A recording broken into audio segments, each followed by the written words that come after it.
Here's a great title from Atari that was released in 1990. The name of the game was called Thunder Jaws. And if you didn't hear about it, don't feel bad. Not many people did, because it was only purchasable as a conversion kit, meaning you would buy it from Atari and they would send you the boards, the joysticks, the buttons, and you would have to convert existing Atari games in your arcade. That withstanding, this is a really, really fun game. You are a spy bent on capturing or destroying this evil villainess who is trying to change every woman in the world into a diabolical sea creature under her command.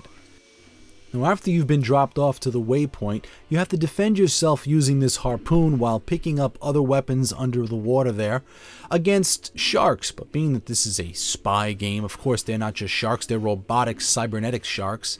And enemy scuba divers and enemy undersea turrets on your way to find the entrance to the underwater lair.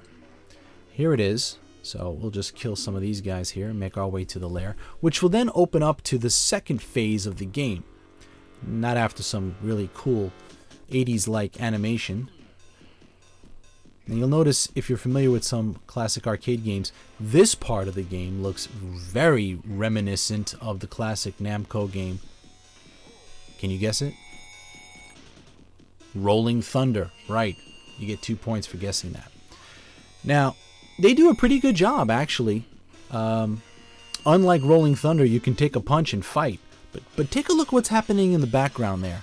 Some pretty young woman has been put in a chamber and turned into a creature from the Black Lagoon kind of thing. This is the mission. We're trying to save these pretty women from being turned into fish. Alright, so and at the end of each stage, of course, you'll have a boss to contend with. Now, speaking of Rolling Thunder, I mean, this is just completely taken from Rolling Thunder. The enemy mocking you at the end. Now, this part is not in Rolling Thunder. We've got some bikini-clad women. Of course, you have to free them, and they will express their gratitude by giving you a nice pat on the back. Thank you, ladies. I will see you after the game. And that would be Mission 1. Generally, after Mission 1, it will start again with a undersea level, and they are interesting looking, and add new enemies. In this case, blowing up these toxic barrels will release a venom that is not good for you, even though you're breathing through an oxygen tank. So let's say it's not just venom, it's acid. How about that? And then once you get past that, you'll go inside another in-house kind of board, fighting new enemies and new creatures, and using new weapons. And of course, there's a new boss for that level as well.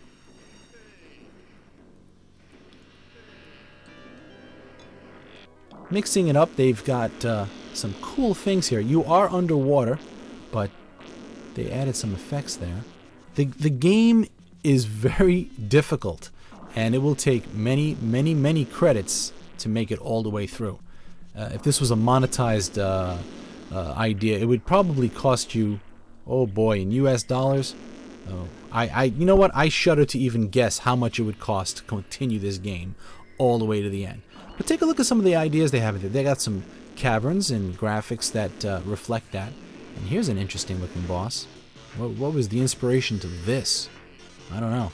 But we're going to shoot it. And some more undersea levels. There are different weapons that do different things. You've got a tri-shot, you've got a flame shooter, you've got a homing kind of device that will go to the nearest enemy and shoot them, which is extremely handy. And of course, when you finally get to the last level, there is our objective. And she is one ugly woman. But this is one really cool game. Atari's Thunder Jaws.